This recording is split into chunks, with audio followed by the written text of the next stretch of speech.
Friends, నమస్తే అండి. Welcome to my channel. ఈరోజు మన రెసిపీ ఈ బూడిద గుమ్మడికాయ అన్ని ఆరోగ్య ప్రయోజనాలు ఉన్నాయో మన అందరికీ తెలిసిందే కదండి. అటువంటి బూడిద గుమ్మడికాయనైతే ఇంటికి వేలాడి తీసుకోవటం కానీ, వడియాలు పెట్టుకోవటం లేదా దీన్ని జ్యూస్ చేసుకొని తాగటం అందరం చేస్తూ ఉంటాం కదా. అలా కాకుండా నేను చూపించేటువంటి మసాలా పేస్ట్ కొంచెం యాడ్ చేసి ఈ బూడిద గుమ్మడికాయతో మజ్జిగ పులుసు చేసి పెట్టుకొని తినండి.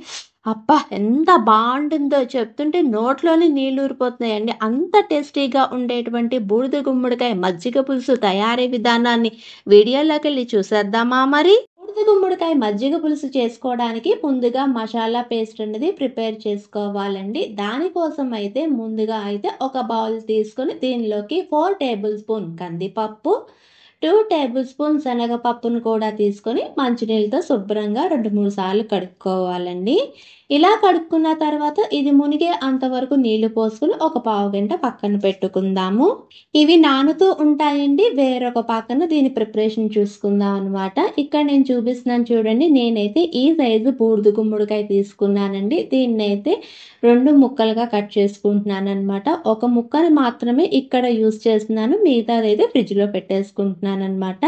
ఇలా సగం కట్ చేసుకున్నటువంటి బూడిద గుమ్మడికాయని శుభ్రంగా మంచినీళ్ళతో ఒక 2 సార్లు కడుక్కోవాలండి. ఇలా కడుక్కున్న తర్వాత దీని మీద ఉన్నటువంటి గ్రీన్ పార్ట్ ఉంటుంది కదా, దీన్నంతా పీలర్తో మొత్తం తీసేయాలన్నమాట. ఇలా తీసేసిన తర్వాత దీన్నైతే ఇక్కడ నేను వీడియోలో చూపిస్తున్నాను చూడండి. ముక్కలు ఎలా కట్ చేస్తున్నానో అలా కట్ చేసుకోవాలండి పొడవుగా. కట్ చేసుకున్న తర్వాత ఒక ముక్క తీసి చూపిస్తున్నాను చూడండి. దీనిలోని వైట్ పార్ట్ ఉంటుంది కదా, ఈ వైట్ పార్ట్ అంతా తీసేయాలన్నమాట. ఇలా తీసేసిన తర్వాత దీన్ని చిన్న చిన్న ముక్కలుగా కోసుకోవాలండి. సైజులో కట్ చేసుకోవాలంటే మన దోస ఆవకాయ పెట్టుకున్నప్పుడు దోస ఆవకాయ ముక్కలు అన్నవి ఎంత చిన్న చిన్న ముక్కలుగా కట్ చేసుకుంటామో అలా కట్ చేసుకోవాలండి. ఇలా ఇక్కడ మనం తీసుకున్న బూడిద గుమ్మడికాయలో ఉన్నటువంటి మొత్తం వైట్ పార్ట్ అంతా తీసేసి ఇలా చిన్న చిన్న ముక్కలుగా కోసుకోవాలండి. ఇలా ముక్కలుగా కోసుకున్న తర్వాత ఇక్కడ చూపిస్తున్నాను చూడండి. ఇలా రెడీ చేసుకున్నటువంటి బూడిద గుమ్మడికాయ ముక్కల్ని పక్కన పెట్టుకుందాము. తర్వాత పొయ్యి వెలిగించి ప్యాన్ పెట్టుకొని దీనిలోకి మనం కట్ చేసుకున్నటువంటి బూడిద గుమ్మడికాయ ముక్కలన్నీ వేసుకోవాలండి.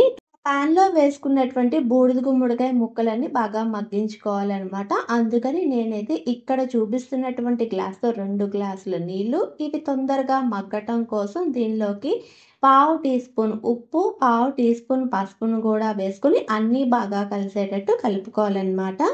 ఇలా కలుపుకున్న తర్వాత మూత పెట్టుకుని మధ్య మధ్యలోని కలుపుకుంటూ ఈ గుమ్మడికాయ ముక్కలన్నీ బాగా మగ్గించుకోవాలండి. ఇలా మగ్గిన తర్వాత మూత తీసిన తర్వాత ఒక ఫోర్క్తో గుచ్చామనుకోండి, చాలా సాఫ్ట్గా ఫోర్క్ అన్నది లోపలికి వెళ్ళిపోవాలన్నమాట.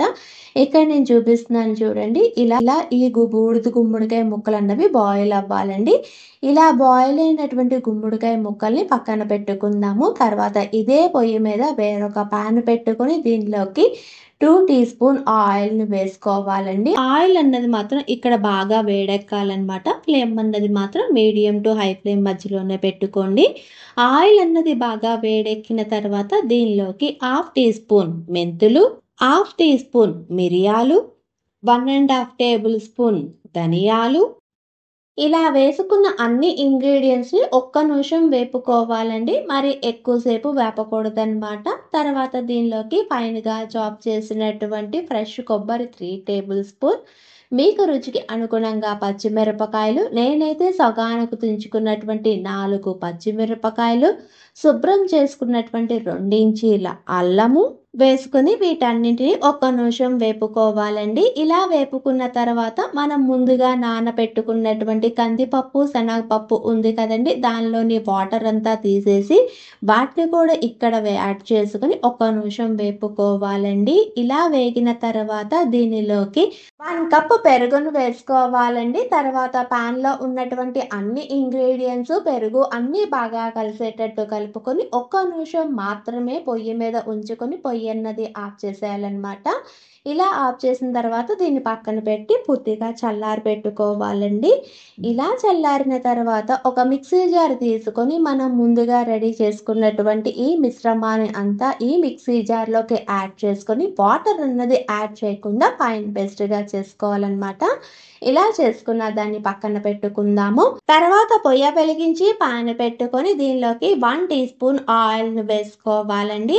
ఆయిల్ అన్నది బాగా వేడెక్కిన తర్వాత దీనిలోకి 1 టీ స్పూన్ ఆవాలు, ఒక రెమ్మ కరివేపాకు, సగానికి తుంచుకున్నటువంటి 4 ఎండుమిరపకాయలను కూడా వేసుకొని తాలింపుని బాగా వేపుకోవాలండి. ఇలా తాలింపు అన్నది వేగిన తర్వాత దీనిలోకి పావు టీ స్పూన్ ఇంగువ, పావు టీ స్పూన్ పసుపును కూడా వేసుకుని అన్నీ బాగా కలిసేటట్టు కలుపుకోవాలన్నమాట.